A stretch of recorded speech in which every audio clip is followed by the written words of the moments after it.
All right, everybody, welcome back to the Weekend Debrief here on FingerLakes1.com. I'm Josh Durso, joined in studio by Ted Baker. He is the host of Finger Lakes Morning News on Finger Lakes News Radio. Ted, here we are, another week. A fine, soggy Friday in the Finger Lakes. It's been a whole soggy week, but we're both vaccinated. Fully, 100%. We both, and we'll start out with this topic, we both were recipients of the Johnson & Johnson vaccine, which now we're part of an elite crowd because it's no longer available. When you heard the news, I'm curious, having just gotten it about a week and a half, 2 weeks ago now, what was your reaction to the news that it was being pulled? Well, it was 2 weeks for me yesterday. I didn't really make too much of it because they talked about a rare blood clot condition that only takes place in people with low platelet counts. All of the people affected were women in a certain demographic. So, and I'm the kind. I mean, I didn't feel any pain at the injection site. No problems whatsoever afterwards. I mean, which is usually my reaction to any kind of shot. So I really didn't think too much of it. I made a prediction when the story started coming out that there were also potential side effects with the other vaccines. I predicted that in New York, if not nationally, that the entire effort would be shut down. Fortunately, the reporting came out very shortly after about how rare this side effect is and the fact that actually there's a greater risk of this type of blood clot associated with COVID itself than with the vaccine. So I think it's going to be a bump in the road. I think Johnson & Johnson will be back online in days, if not a week or so. Well, and plus, right, we've also got the aspect of this, which is, I think there were like 6 incidents of this out of, at the time, 6.7 or 6.8 million doses that had been administered. I understand the desire to try to get ahead of it from the federal government standpoint, the CDC wanting to make sure its bases are covered before it, viewing this as kind of a quick temporary pause so that they can get back to it. But at the same time, I think this does damage some of the trust that people might have had in getting the Johnson & Johnson vaccine moving forward. So I'm kind of stuck in the middle, right? Like I'm wondering now what kind of impact this is going to have 2 weeks from now, a month from now, whatever the case may be. I would say overall not that much. My thought is that the people who were reluctant anyway might become more so. I mean, they're the ones trafficking in all the theories and Facebook pages, and my second cousin's uncle says. I don't think overall it's going to make that big a difference. It might harden the resolve of some anti-vaccine people to just, well, there you go. That's why I'm not getting it. But I think, we're seeing these clinics just rolling out everywhere. There's really, we went, a few weeks ago, you'd get an announcement of a clinic, you'd jump on and be all gone, 1,000 appointments gone. Now, we were just talking before we came on, some of these clinics are begging for people. So there's really little excuse left. If you want the vaccine now, you can get it generally in a matter of a few days for your first shot, and then you've got, if it's not Johnson & Johnson, you got the follow-up, whatever it is, 2 or 3 weeks later. Yeah, and we're also starting to, I thought this was an interesting thing to sort of see develop on Twitter and on Facebook, the conversation around this.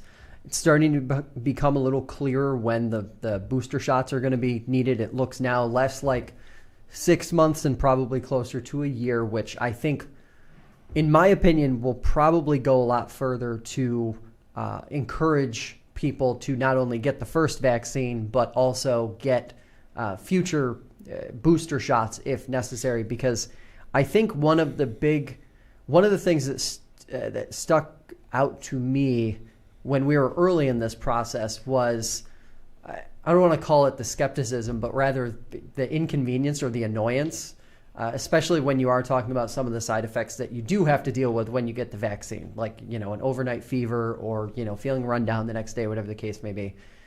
When it was discussed, like, well, the vaccine may only actually cover you for 3 to 6 months.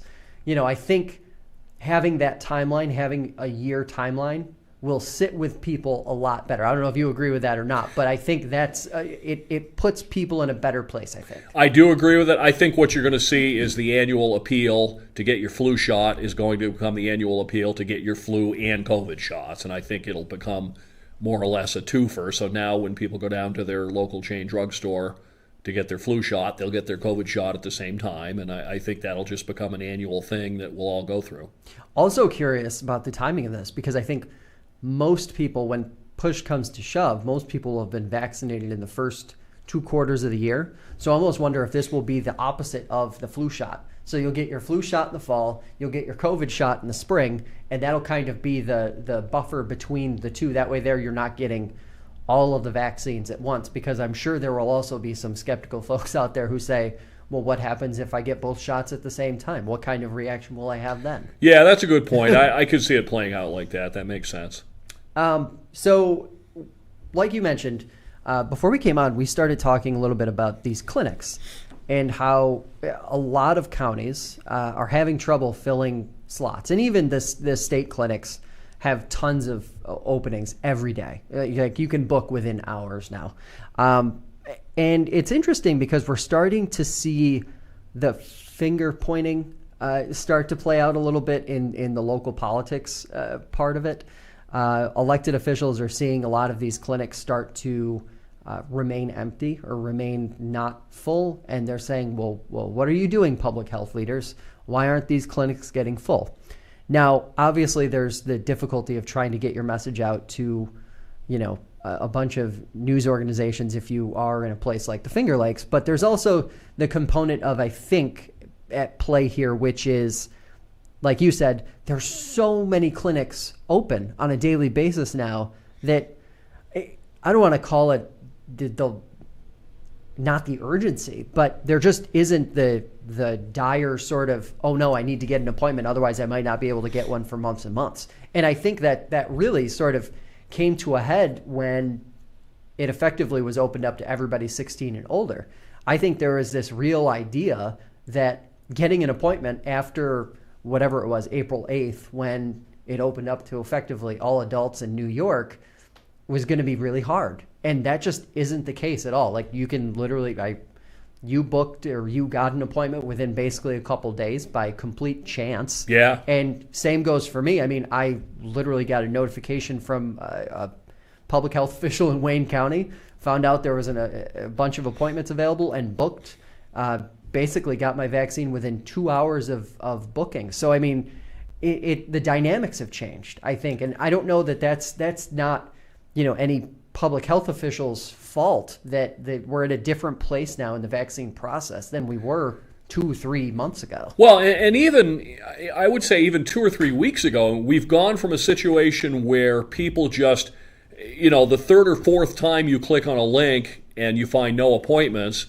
you become frustrated and you start to give up. So we've gone from a situation where nobody could get appointments, or we had people saying, yeah, I got mine in Watertown, I got mine in Syracuse. We've gone from that to this overabundance. And I think the other factor is that, remember, we have a perishable vaccine. So once they open it up, they've got to get it out. So what's happening is people are getting doses on Monday, and they're going, okay, we'll have the vaccine clinic on Tuesday or Wednesday, and there just isn't enough time to get the message to resonate. I mean, if you've got 1,000 appointments open day after tomorrow, that's pretty tough. Even if people want to, well, I can't do it today, I can't do it tomorrow, I'll wait for the next one. Yeah. I would say, going back to the J&J thing, I think there will have to be really solid, focused messaging afterward from the federal government, the CDC, and the FDA, because I think long-term, I'm not sure Pfizer and Moderna are the quote-unquote solutions. I think because J&J, unless they figure out a different way to store it and to get it into places where you don't need the high-tech, right, equipment to store it, I think the J&J is the long-term solution. So I think there will need to be some doubling down of efforts to restore confidence in that, because I think the headline grabbing of, oh no, blood clots, could be problematic if that is the vaccine that we see being used in your rural doctor's offices this fall, next year, going on that sort of direction. I've seen the state has begun an ad campaign. I saw a couple of ads on TV today about getting vaccinated, but I think the messaging right now needs to be to all the people who thought you couldn't get one or it was real hard. The message needs to be, it's not anymore. If you want a vaccination, you can get one in the next few days, almost anywhere in the Finger Lakes. It's not hard to get anymore. It was a month ago, but it's not now. So if you see an announcement for a clinic, click the link, because there's going to be openings. We just saw so many times. Like you said, I mean, just being in media, you and I would get these updates, and we'd click a link just to see for our own edification, and you'd see 1,000 appointments. Oh, now there's 6. Oh, now there's none. Yeah. And it's just, that's changed so rapidly. So I think a lot of the reason why people aren't going to these clinics is because they just figure they're all sold out, and that's just not the case anymore. Well, and we're also, I also assume that we, sooner than later, will be bumping into the percentages game, right? Because you guys had a poll up on I your think website. we're starting to get there. Yeah. On FingerLakesDailyNews.com, our poll's been up, I don't know, a couple of weeks at least. And I just asked people, fully vaccinated, partially, or not at all. And as of this morning, it was 51% fully and 20-something partially. So 3 out of 4 have had at least a shot. So I think that's the other factor. I think you're going to very soon run into the point where the only people left to vaccinate are the ones who've said no, they're not getting it, and this news on the J&J is going to harden their resolve, and they're going to say no, forget it, I'm not doing it. And I would just say, as a point of caution for people listening who hear that and get worried, I think that also softens over time. I think that group of people, I think there's a subset, if we're going to call that 20 to 25% of the population, I would say there's a percentage of that percentage who, when they start to hear from their own doctor, their own family physician, the people in charge of their medical history or their life as far as that goes, I think that'll start to change. I think or people in their peer group as well. If their friends of the same political leaning say, you know what, I went and got it, it didn't hurt, didn't bother me, you should do it. I think we're going to eventually reach that hardcore, and maybe it is 20% that just say, hell no, I won't go. And they're just not going to do it no matter what messaging you run at them. But at that point, the upside to that is, then we're close to herd immunity, we're trying to hopefully. get to that 60, 70% number anyway, and I think it looks pretty good right now that we should be able to get there. And I think it's an underreported story, because not that long ago we were talking about how horribly botched this whole thing was. And it's really picked up. I mean, tens of millions of people have gotten this vaccine that didn't even exist, on Christmas Day, or barely did. Oh, yeah. Honestly, I think the only thing is, think about how many people could have been vaccinated if the floodgates were open sooner. Yeah, I continue to disagree with the state's handling. I think I understand the prioritizing, and maybe that made sense for the first few weeks, get it into the people 60, 70, 80, those with the comorbidities, but I think they waited too long to open it up to wider eligibility. So we've got a little breaking news this morning. A number of Catholic churches in the Auburn area and Cayuga County are likely to close at some point this year. The Auburn Citizen reported it this morning that the Diocese of Rochester was moving forward with plans to shutter and consolidate churches in Auburn as well as Owasco and Cato. There are 2 public meetings scheduled for feedback this Monday and Tuesday. Short notice on those, but nonetheless, I'm sure they will get a strong showing. What do we think about the news? And then the flip side of that is my own personal take from it.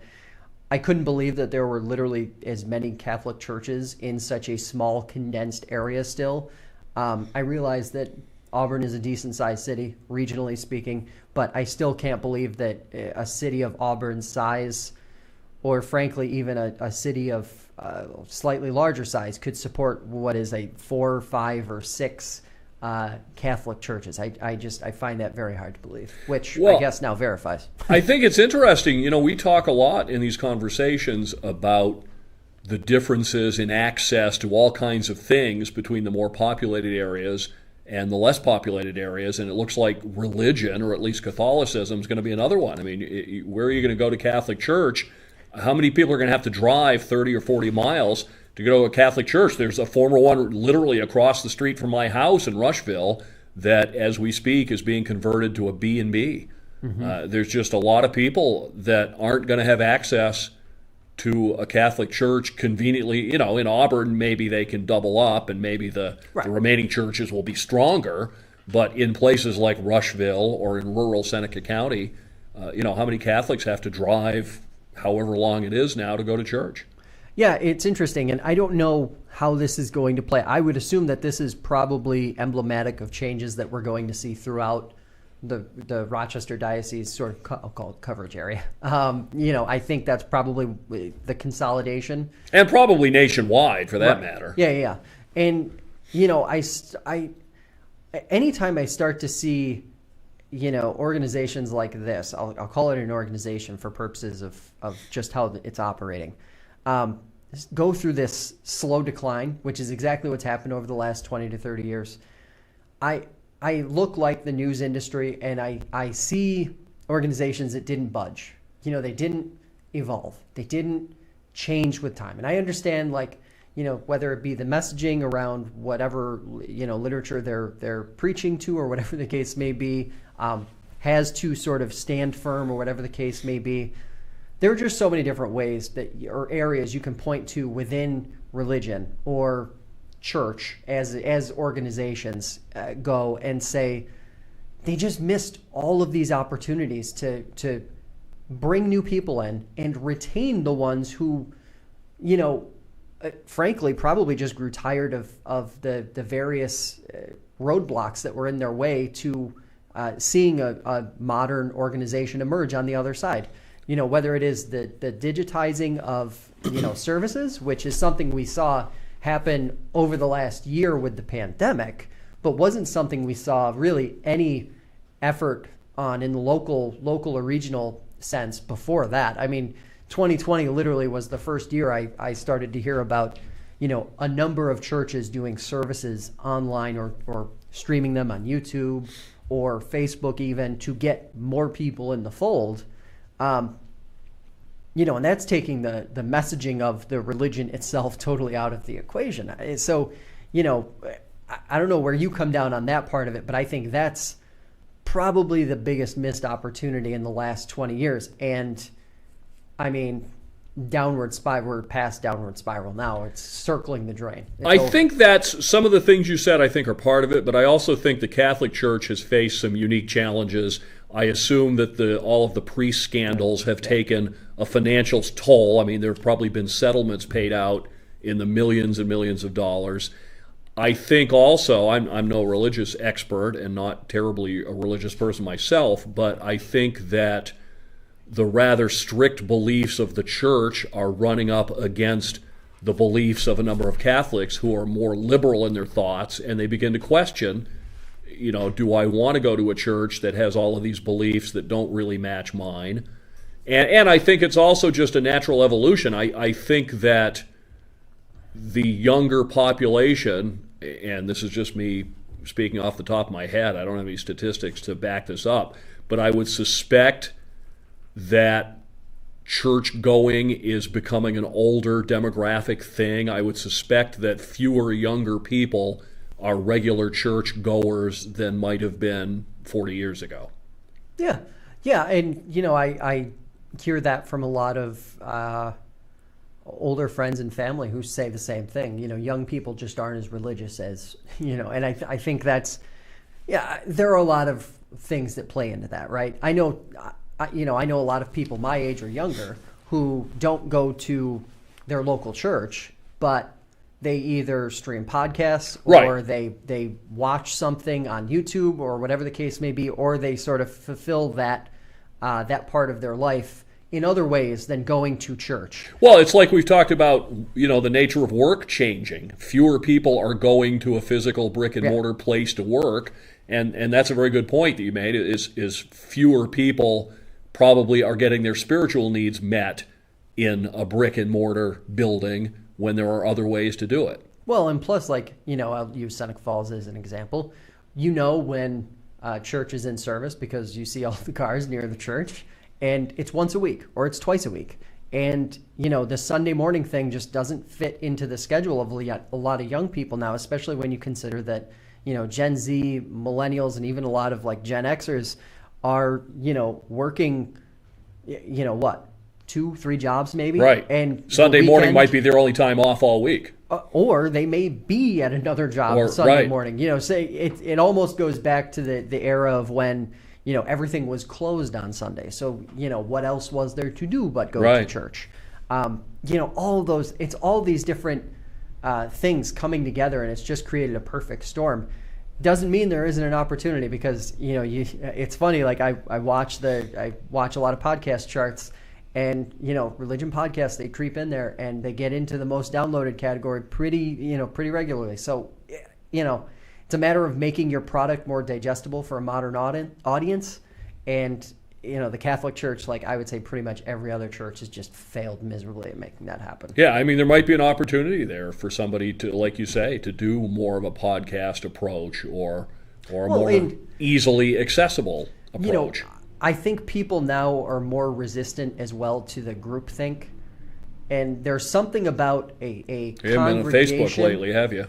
Yeah, there's something about that congregation element that just, in the same way that people don't really trust large corporations, they don't generally like to trust organizations as much as they like to trust people. So I think podcasts and even a lot of like the online services, they're driven by personality, by person, as opposed to congregation, church, company, that kind of thing. Well, and also, I mean, podcasts are a very niche market, so you can find someone whose beliefs completely match yours, rather than saying, okay, I'm a Catholic, but I don't believe in 30% of the teachings of the church.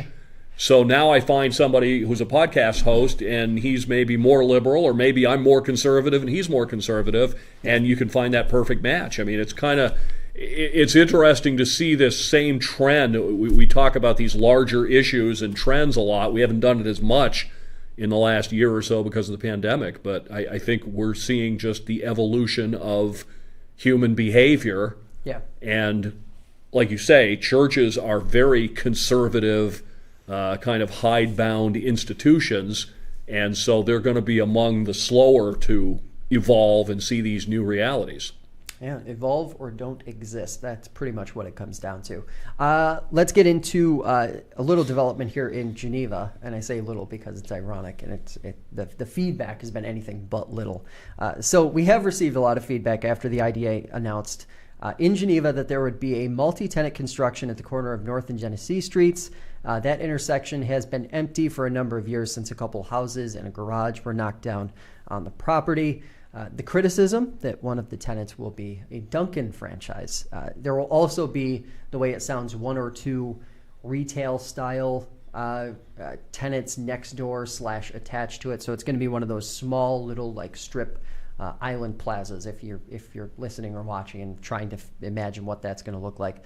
There's also been some chatter about the street and how viable a business like that could be in that area.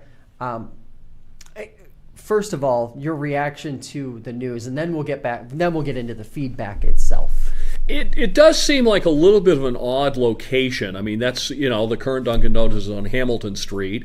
That's the kind of place you expect something like that to be. Easy in, easy out, room to park and stuff. So I thought that was a little bit odd. And then I think what we're seeing, talk about another larger trend that's, again, being driven by younger people, is I think the American worship of shopping has begun to wane a little bit during the pandemic. People have had to make do with less, and I just think this idea, we see it all across America. Go to any community in America, and there's going to be a commercial strip with just place after place after place, and I think some people are starting to question whether the answer to everything is to build more stores. Yeah. Well, I previously lived near one of these developments that I think is going to be pretty similar to what we see pop up on this corner. So imagine a relatively small building with Dunkin' Donuts consuming probably like 60 to 70% of it, and then two probably less than 1,000 square foot little retail attachments, cell phone store, and right, yeah, so whatever, yeah, office space for some small organization or whatever the case may be, that kind of thing. It's been really interesting to me because I think shifting gears, talking a little bit about the feedback. The feedback was very quickly, we don't need Dunkin' Donuts, which I don't know. It seems like wherever Dunkin' Donuts goes, they get their customers and it's busy and whatever the case may be. So I think the viability thing is kind of, not really a factor. Flip side of that, though, is the reaction where people were, instead of typically, I like to think that in a city like Geneva, the criticism is going to be, why don't we have something local? Why aren't we finding ways to encourage a local coffee shop to build something right there, to, whatever the case may be? But it wasn't. It was, why don't we have this chain or that chain or that chain there? And it's just so interesting to me because, at the end of the day, whether it's a Popeyes or a Dunkin' Donuts or Starbucks or anything else, it makes no difference. The bottom line is it's the net result is the same for your community. And taking that a step further, everyone loves to criticize ideas, developments like this after they're in the works. But that property has been empty for many, many years now at this point. I think it's probably been, 5, 6, 7 years since those houses were demolished on the corner. If there was a better idea, it would have come along by now. And here we are. It's Dunkin' Donuts. Live with it. Maybe it's good for it. Maybe it's not good for it. I don't know. It is interesting to me that some of the conversation, as we kind of got away from that, spawned into, well, what are they going to do with the plot across the street, which is where I believe it was a Family Video, the video store, right. Obviously shut down. A couple people were sort of talking about the idea of a grocery store going there or something like that. And we're going to actually get into that kind of topic here in a couple minutes. But it's interesting because there is a lot of opportunity there to completely change what that corner is like. If you sort of think long-term in terms of, how much busier it really could be.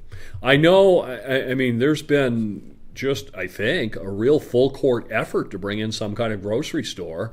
And, I mean, if they're chains, they do studies that let them know whether a neighborhood is, in their minds, viable or not. And remember, one of the challenges the city of Geneva faces, partly because of Hobart and William Smith colleges and Finger Lakes Health, is they have a very high percentage of untaxable properties on their tax rolls. So there's really pressure to turn the property left into productive tax-paying property. And, there's nowhere in between. I mean, it'd be nice if lots like that could be turned into a little public green space or something. But that doesn't put money on the tax rolls like a Dunkin' Donuts would or some other kind of chain. Well, and I also think to the people who say, well, why does Geneva need another Dunkin' Donuts? I'm not sure the Dunkin' Donuts that's up on Hamilton Street necessarily serves downtown Geneva, right? Like, I don't think... Right, I mean... because we heard equally from a lot of people who work in downtown Geneva who said, oh, that's awesome, basically within walking distance. So I think there is a legitimate, to your point, clearly Dunkin' did their math and figured out, what that neighborhood could do or not do. But I think there was the broader Nobody goes 3 miles out of their way to go to Dunkin' Donuts in the morning. If you go to Dunkin' Donuts in Hamilton, it's because you're driving by Hamilton. Yeah. And that's why, it's always one of the fascinating things to me about retail is how competitors always build, across from each other. McDonald's puts up a store, so Burger King comes in across the street. Every time you see the one chain drugstore, you see the other chain drugstore across the street. So I understand people's reluctance and how we'd all like the perfect world. We'd love to have some local entrepreneur come in and open up a little coffee shop. But then how do you compete with Dunkin' Donuts that has nationwide advertising that builds brand awareness? Well, and I'll also say this. I mean, everyone wants to Monday morning quarterback and say, there should be more entrepreneurs. But guess what? There's only so many of them. And there's only so many that can even obtain the things necessary to open something like a coffee shop. And they fail a lot. I mean, that business failure rates are pretty high, especially in the food and beverage industry. I mean, what's the statistic on restaurants that I think something like 50% of new ones fail within 5 years. I mean, it's just not an easy market to crack. And that's after they open. Right. I'm saying, right. like, even, people love to talk about how, how lazy workers are and this, that, and the other thing. There's no interest in that. Like, you need to have capital. You need to be able to get loans. You need to be able to get all of these things to be able to open something like that, just to get to the point where you can either succeed or fail. Our system is not very good at bringing new people into the fold and letting new people try out new ideas and new things. And also, keep in mind that we live in New York State, where if you're in a food and or beverage purveying business, you can be shut down with a stroke of a pen tomorrow morning. By executive order. I mean, a lot of these people in these businesses, I think, are taking a hard look at, do I want to open up in a state where the governor rules with an iron fist, and if the COVID numbers tick back up, I might get shut down and turned into, Ted's Takeout Coffee Place. Which I would definitely go to Ted's. It would be quite popular, I'm sure. So here we go again with another one of these kind of economic development themed stories. North Rose is getting a Dollar General. More feedback on that development, which isn't just proposed, it's basically finished. In about a month, the store is going to be opening on the edge of North Rose. It's going to serve the town of Rose, so Rose proper, and then also the community of North Rose, which I believe is like a hamlet.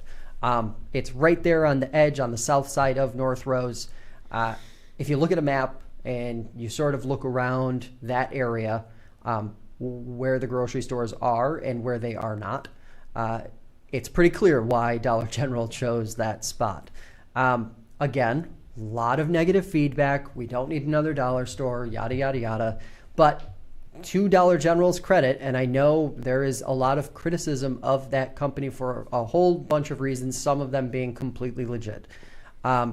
They worked with town officials. Supervisor Lasher told us that, one, it's going to be a huge benefit to that community, but also that they came in and, they proposed an idea for what the structure might look like. The town said, maybe we don't really want that typical sort of like steel frame box, ugly looking thing. Would you consider doing these things? Dollar General took that plan and said, sure, we'll do those things. And they built it. And here we are. That was originally brought to them in the beginning of 2020. We're now, a year later in a pandemic, and it's still going to be opening in about a month, pretty much right on schedule. So, obviously the food desert part of it is one thing. It was a story that I wrote. So, a little bit of background there. I've been writing a lot over the last year and a half about supermarkets and how they're basically disappearing. I mean, I can think back to when I was a kid, and even a place like Seneca Falls had 3 or 4 grocery store options. That's not the case anymore. And communities like North Rose, which are even smaller than a Seneca Falls, have even lesser options. So I think when people are critical of a Dollar General, which, if you noticed, over the last 10 to 15 years, dollar stores have really evolved too. They're not just that knick-knacky kind of dollar store where you're getting little weird trinkets. They are complete with coolers and freezer sections and food and this. I think so for some people that's changed. A significant. So it is their grocery store. So in a place like Rose, it makes complete sense that Dollar General is going there, and I don't think people should be too critical of it without looking at what has become a terrible supermarket industry in this region. I mean, tell me the last time you recall getting a press release about a new grocery store that was opening that wasn't just one brand flipping to another brand. No, there just isn't. 10, 15 years maybe. I mean, the last one I can think of, ironically enough, was basically Tops doing their move to a new store only to be shut down 3 years later. Right. Which is another insane. Well, and another, to back out again to one of these larger trends, I think one of the things that's helped kill off the small grocery store is the convenience store. When I was a kid in the early 60s, 5, 6 years old, there were no convenience stores. You had gas stations, which is where you got your gas and got your car worked on, and you had corner markets where the meat cutter knew exactly what you wanted, and there were 4 or 5 aisles and limited selection of things. And then somebody came up with the idea of combining the gas station and the corner market into this thing called a convenience store. And so that's killed off the small markets. I also wonder how much of the opposition to a place like Dollar General is kind of class-based, on the idea that, well, that's the poor people's store and we don't need more riffraff in our town, buying their dollar boxes of cereal and stuff. But like you say, there's a market there. A company comes in and says, okay, yes, if we open here, we can make money. And a community that doesn't have many options doesn't have to drive, wherever the nearest Walmart is to do all their shopping now. They have a chance to shop in town. And maybe that serves as an anchor to bring a couple of other little businesses into town. I mean, maybe things like that can help spur the revival of these small communities that are just shriveling away right now. Well, and I think, to that end, I think a lot of those folks who pass that judgment are pretty misinformed, because even Dollar General is a good example. Everything's not a dollar in Dollar General, hence the name Dollar General, not dollar store. No, and it's not just poor people who shop there. And in a place like Rose, it's going to be a place where if your only option is driving to Wolcott or driving to Lyons or Clyde to get to a grocery store, and I'm not even sure if Clyde has a grocery store. I apologize, Clyde. Not that I can recall. You're going to go for the quick stuff. You're going to go to that Dollar General. And, I think a lot of people think back to what dollar stores were. And maybe this is part of the reason why, the marketing needs to change around like a Dollar General. Dollar General isn't a dollar store. It's really just a smaller community store, basically.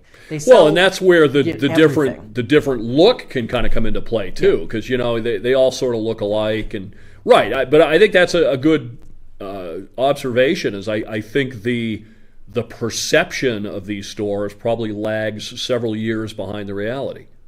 Yeah, and you think about it, it's like, if one of the things that comes to mind is, I hear older people in particular really throw this one pretty regularly whenever I mention dollar stores in a story, is, well, there's a lot of expired food and expired this, that, and the other thing there.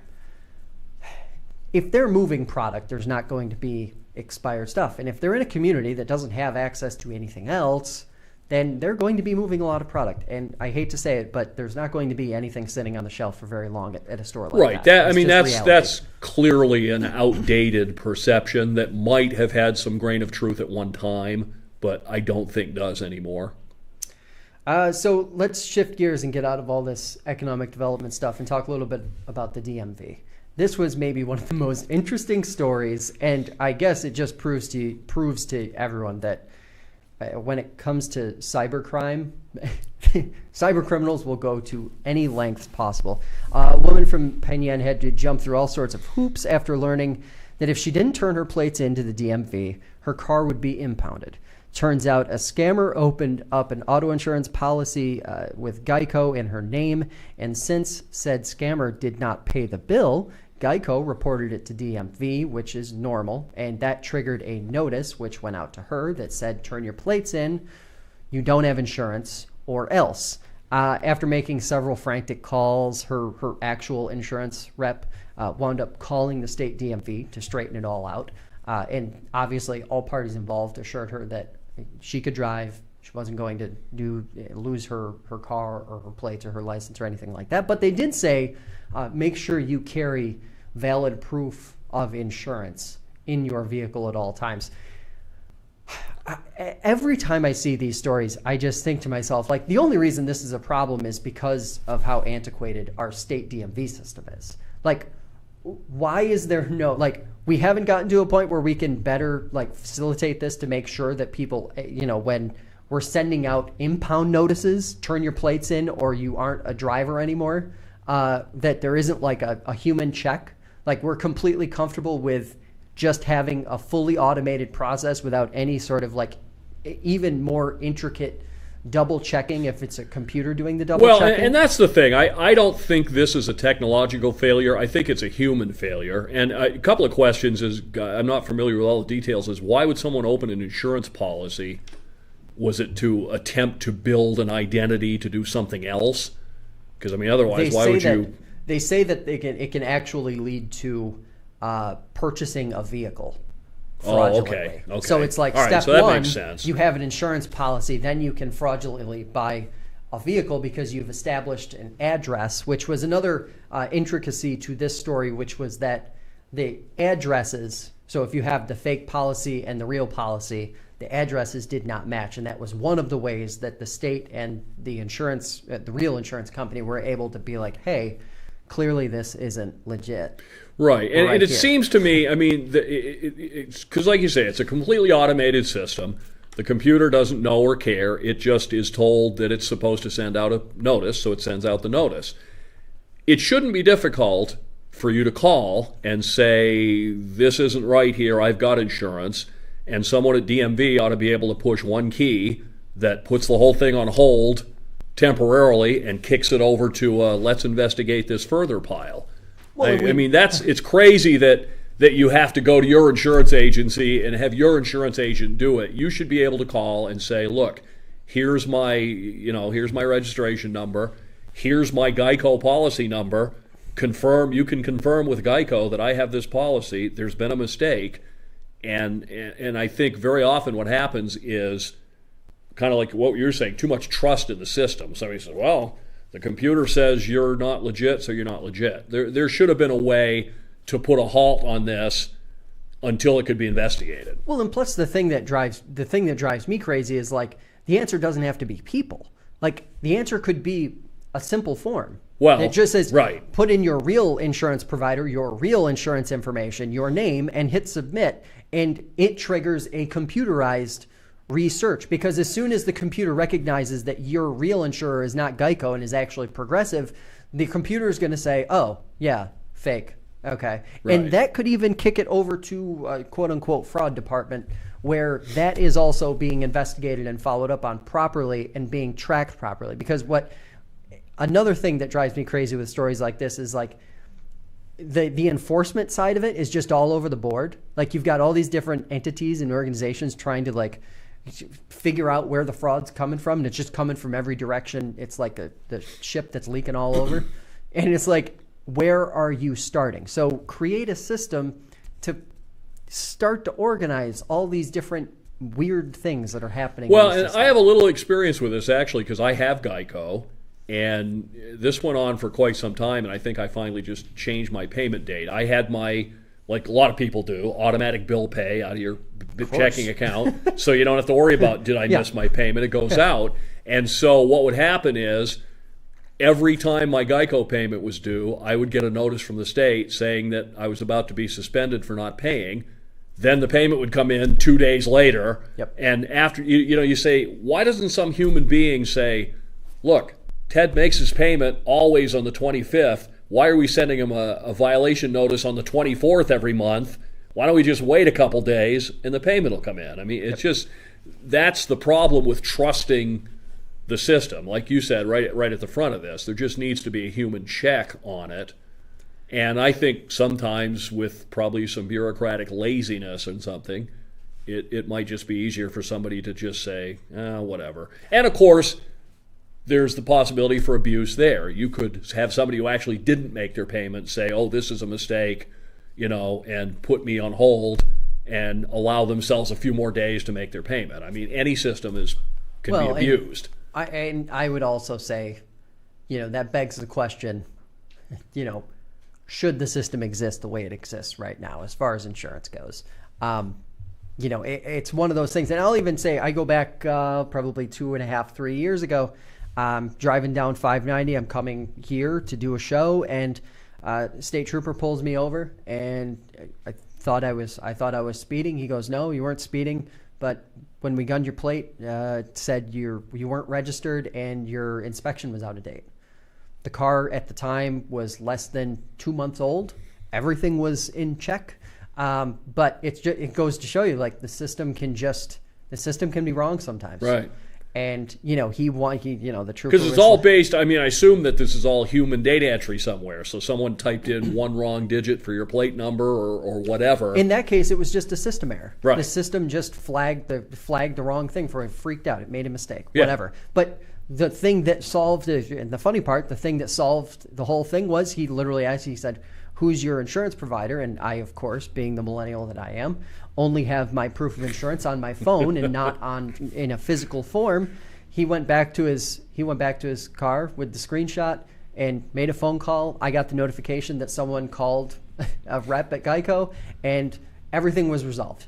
This is just the kind of the systems need to sort of constantly be upgraded and fixed and made better, especially since cyber criminals are getting better and better. And I don't understand why the state doesn't do more partnerships with people who do this stuff every day, Literally. with the Googles and the Amazons and whoever, and say, okay, design us a system that's going to work. Yeah. And they could find, one smart 25-year-old programmer and he'd have it up and running that day. Yeah. Last topic here for the day, meetings.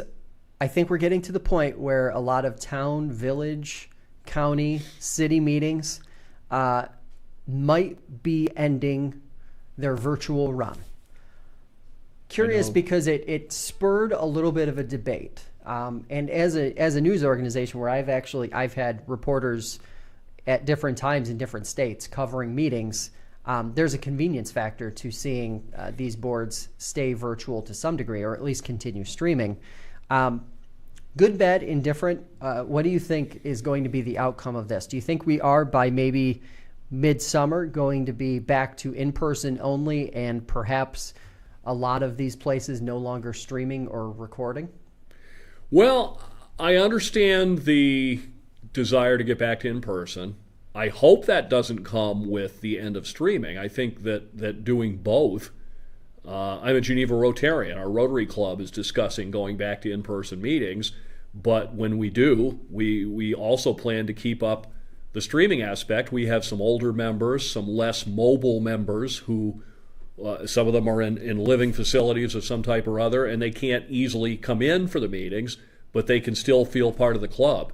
It's funny because we were talking about this morning. I've been very critical of the response. I've been critical of what I see as the media-driven fear, but I almost wonder if we're jumping the gun a little bit on some of this stuff. I mean, I think New Hampshire it was that just ended its mask mandate.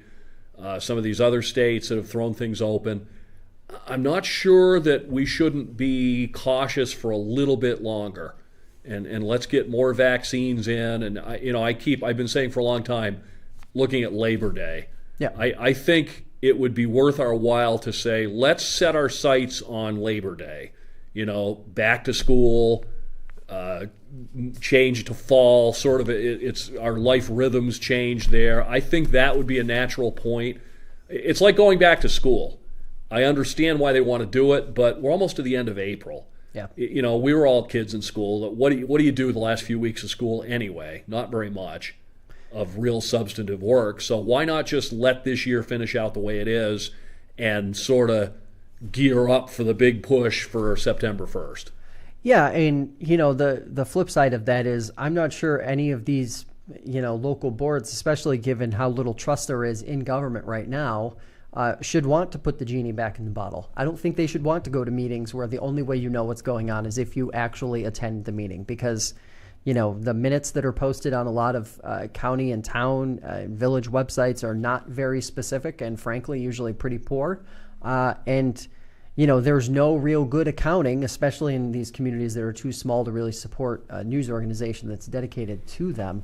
So, I think at the end of the day, everyone benefits from streamed meetings. And I think, this is something that no matter what the public health, circumstance of the day is, should be maintained, should be held up through, because it makes these communities better in the end. Yeah, absolutely. And it's not hard to do. I mean, we're seeing, high schools do live YouTube videos of their sports contests. It's not hard to do. I mean, it doesn't take any great setup of cameras. You can point a tablet at the meeting especially something like a meeting. You got 6 people aligned across a table. It's not hard to shoot that. Well, from to a that video end, standpoint. Why do you think? What was it now? 2 years ago, Governor Cuomo mandated that IDAs stream or video all of their meetings. Why do you think that is? It's because there needs to be a real record of what's happening at these meetings. And frankly, there needs to be a pretty intricate record of the things that elected officials and appointed board members are saying at these meetings, because their words matter, especially when it comes to the accounting after the fact. And we should also want confidence. and encourage more involvement. I mean, another topic we've approached a number of times here is the decreased involvement of the citizenry, and how that it was interesting, and I don't recall what paper it was. Someone that had either been out, had his job lost or was retiring from the newspaper industry, talked about how easy it is to commit malfeasance now because nobody's going to know, because there are fewer reporters covering fewer meetings for fewer newspapers all across the country. So I would think you'd want to encourage participation. I mean, that's a fully engaged citizenry and a voting citizenry is, I think, better for us in the end. And one last quick topic here, since we've got an extra few minutes. Just a bit of food for thought for people listening or watching who might be in the public relations game. I have been getting, and maybe you have too, more and more seemingly aggressive attempts to steer coverage one way or another on various controversial topics. And I'm not going to say one specific thing versus another. This has gotten to the point now where in the last 6 months there have been like 4 to 6 different items where PR reps have gone beyond just sending a press release and instead have been asking for off the record conversations and asking for basically steering of coverage away from certain things to highlight other things to make their thing appear a little less insidious than it might be. Me personally, I'm not taking those calls anymore. I'm not having those conversations. Communicate through an email or communicate through no things, because it's very interesting to see, especially in some of these communities that you'd consider to be quasi-news deserts. It's very interesting to see communications people get more and more aggressive when all of a sudden there is coverage of a controversial topic or item. I think one of the reasons, I think one of the reasons that you're immune to it and our organization's immune to it is that we still have functioning newsrooms. Yeah. A lot of places don't. I mean, if you're a reporter at a newspaper that used to have a reporting staff of 5 and now has you and maybe another part-timer, I think there's the tendency to wave press releases into print and rely more on other people to sort of do your job for you. So I think they see fertile ground there. Yeah. With organizations that have reduced staffing. Hey, we'll send them our spin on it, and they'll just put that spin into their publication as is. Whereas you still have a very active reporting organization, yourself and others, that you're not going to do that. And when you have a good, vital reporting organization, frankly, you see that, and the first thing you think is, well, if these people want me to think A is the truth, then B probably is the truth. And to that end, I think the part that really is starting to feel frustrating for me is that we're going beyond the press release now, right? Like, I don't care. You want to send us a press release, send us all the press releases and the statements in the world. We will, whether you're a town, a village, a county, a business, a community organization, odds are, and as long as it doesn't include profanity, we will run it. But understand that doesn't mean we're going to not run something else. And right. Also, I mean, we have on our website, we have an entire news release page where we put all those things, and it's very clear what they are. Yeah. And I think the thing that stands out to me now is starting to see individuals from these various companies reach out to us, communications companies, and say, hey, do you have time for a phone call where we can talk about X, Y, and Z? And what that phone call turns into is, the rep effectively spending 15 or 20 minutes trying to discredit the reporter that's involved, discredit the opposition. And it's just like, it's a sales pitch for somebody's. It's a sales pitch for someone's point of view. Yeah, and it's like there needs to be rules of engagement, and it's like news organizations are the only ones that can sort of sit in the middle and take both sides and kind of fit it in the grand scheme of life, and it feels different, and it doesn't quite feel comfortable. Well, so these it's pitches, the only reason why I bring it up. Yeah, I mean, a lot of these pitches are just clumsy and tone deaf. I think one of the biggest mistakes that PR people and firms make in dealing with the media is they don't learn their media. They just blast out releases. If I want to send something to you at fingerlakes1.com, then I should spend some time on Finger Lakes One, see what kinds of stories you write, see what kind of information you like, and try to make your job easier for you rather than just trying to cram my organization's point of view down your throat. I mean, what I get all the time is all these national things.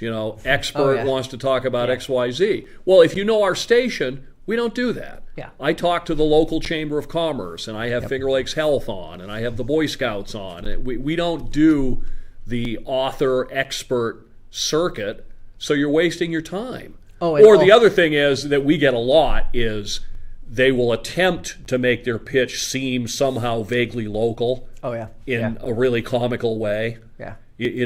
Local person, and it's Syracuse. Yeah. Well, we don't cover Syracuse. We're not Syracuse media. We're not Rochester media. We're in between in the Finger Lakes. Well, and I would also say this, just this week, I'm probably going to butcher part of this, but we got I got an introductory email from, I want to say, the new public information officer for a school district in Tompkins County, maybe Dryden. And she wanted to set up a call to introduce herself and to find out exactly like what you said, learn more about our organization, find out how she could help make our life easier, and also pitch us stories that will actually stick. Right. Hello, that's how you do That's job. how you do it. That's somebody that you'll go to. Yeah. Right, because help me do my job more easily, and you'll be my best friend. But just try to cram something that's of no interest to me down my throat, and you're just going into my spam box. Yeah, that's it. Where can folks listen to you Monday through Friday? I'm on the Finger Lakes Morning News, which is on Finger Lakes News Radio. In Auburn, that's 98.1 FM. Soon to change, however, in our continuing effort to confuse people. It's still 98.1. I can't say what yet, but that's going to change in about a month or so. 98.1 and 1590 WAUB. In Geneva, it's 106.3 FM and 1240 AM WGVA. We'll figure it out by then. We will. Worry. We'll let you know. You'll be the first to hear. All right. That's all for today. Send your release. We'll be back next week with another episode. Until then, follow the show on Facebook or YouTube and stay connected with all the latest all week long on fingerlakes1.com. Bye now.